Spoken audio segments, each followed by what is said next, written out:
let's go with the Blue Jays, because they're, to me, when you think about, the dismissal of Charlie Montoyo after that abysmal road trip, here we are 2 weeks later, and this team now is, I think, in the number one wild card position in the American League.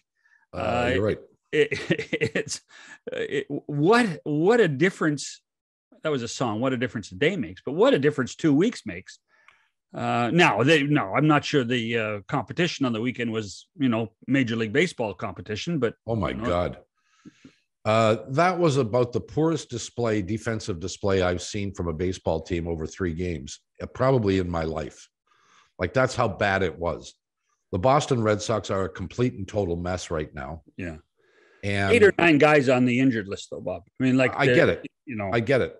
And the Blue Jays went through nothing like this in terms of injuries, but incompetence, ineptness. Yeah.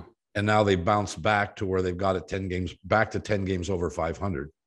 And I think the best they've ever been is 11 this year, but they're back to that point. But it was not great pitching and not great hitting that caused the Blue Jays to go into their slide. Nothing like this. No. Defensively, Boston was completely inept. This was, to me, like film I used to see of the 1962 Mets.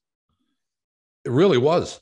When you think about it. It really was like that. Now, they had some unfortunate plays. They had a ball hit third base and bounce into foul territory, and that winds up as a double. And then they have a chopper in the infield that the pitcher goes to play, can't get to it. The second baseman makes the play, pitcher goes to first base and then misses the bag. Right. But that's bad baseball, Bob. By 2 feet. That's bad baseball, that one. Yes, it was. But I mean, there's no excuse for it. Although I watched that replay, obviously, like everybody else did, numerous times. And the pitcher took an angle towards the ball. When it got by him, he went to first base. Mm-hmm. And he felt as though he couldn't turn around and locate the bag because he didn't know when the throw was coming. So he kind of estimated it, and he had the wrong angle. So he missed the bag by 2 feet. So that's no excuse. No, it's not. As the guys in the broadcast said, this is a play. And if you've ever been to spring training, you see this all the time in late January, early February, before games start. This is one of the plays that they work on day after day after day. Is pitcher covering first base. Well, and the footing that you should have, and the difference of whether you're on the grass or on the dirt, and automatically that tells you the distance you are from first base. So that to me, of all, now that Friday night was something totally different. But that, to me, that play alone on Sunday was as egregious as I've seen in ages. When it comes to a defensive play in the infield for a team, that just can't happen, Bob. Well, they were bobbling balls all over the place, booting them, guys falling down in the outfield. I mean, everything that could go wrong pretty much did go wrong over the course of that time period. And we should acknowledge, because we haven't been on since then, 28 runs for the Blue Jays on Friday night. Yeah. Which is, I mean, we'll never see that again in our lifetime, I'm quite sure. I thought it was a typo. Because I didn't watch the game? I didn't start watching the game. And so I went online and checked the score. And I said, no, somebody's made a mistake. At which point I did understand.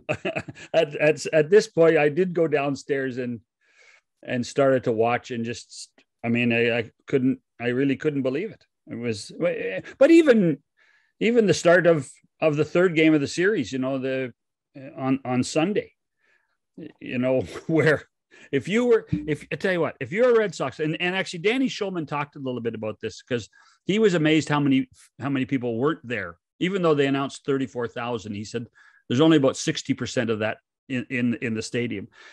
The Jays got off to such a great start in the top of the first. If you're driving in from the suburbs of Boston to go to the game and you listen to the top of the first, I'd turn the car around. Well, I suspect there were some people who did. And the other thing that was mentioned, I believe, in the broadcast was how quiet it was. Yes. Yeah. And Boston fans, as you well know, are not known for being quiet. No, but it's almost, I thought they'd be more angry at their own team. I did too. I thought you'd hear a lot more booing. Now there were boos. Yeah. But it was as if the entire crowd was stunned by what they were watching and had watched over the previous couple of days as well. It was quite extraordinary. Now, on the Blue Jays side, they're, don't take too much stock in the 28 runs, but there were some really good stories, Bob. I mean, guys coming out of slumps, guys hitting better. And to me, the fact that it wasn't Guerrero really as much as some of the other guys making a difference. Well, the offense was, as good as you could possibly imagine. Yeah. Like Tapia, who didn't even play on Saturday, right, was like an all-star. He gets an inside the park grand slam, and then comes up on Sunday, and with the bases loaded, and hits a triple into the gap in right center. Yeah. So again, everything that could go right for the Blue Jays did. Yeah. Everything that could go wrong for the Red Sox did. Now, can that switch back? Of course it can. Yeah. Over 162 games, you are going to inevitably go through these stretches. And I don't sit here and preach this to you as somebody who understands this and accepts it, because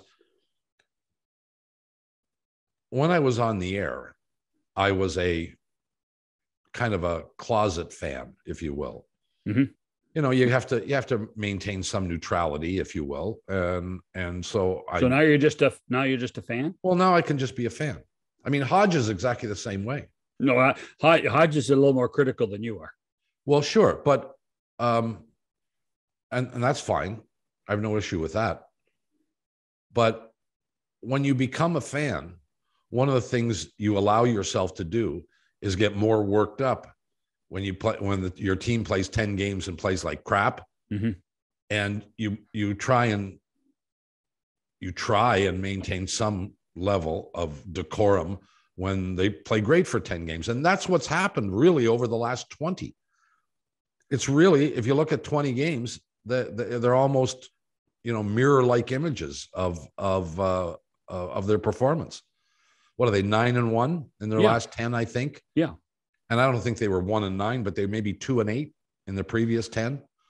So, but really, there's only been one change through that mirror time. And that's Bob. The manager. And do you really think that made that much of a difference? With all due respect, I find it hard to believe that it makes that much of a difference. Yeah. But there were a couple of things yesterday or the day before that you saw within the game, within from 50,000 feet that we're watching it, that said this guy appears to have a different approach to things.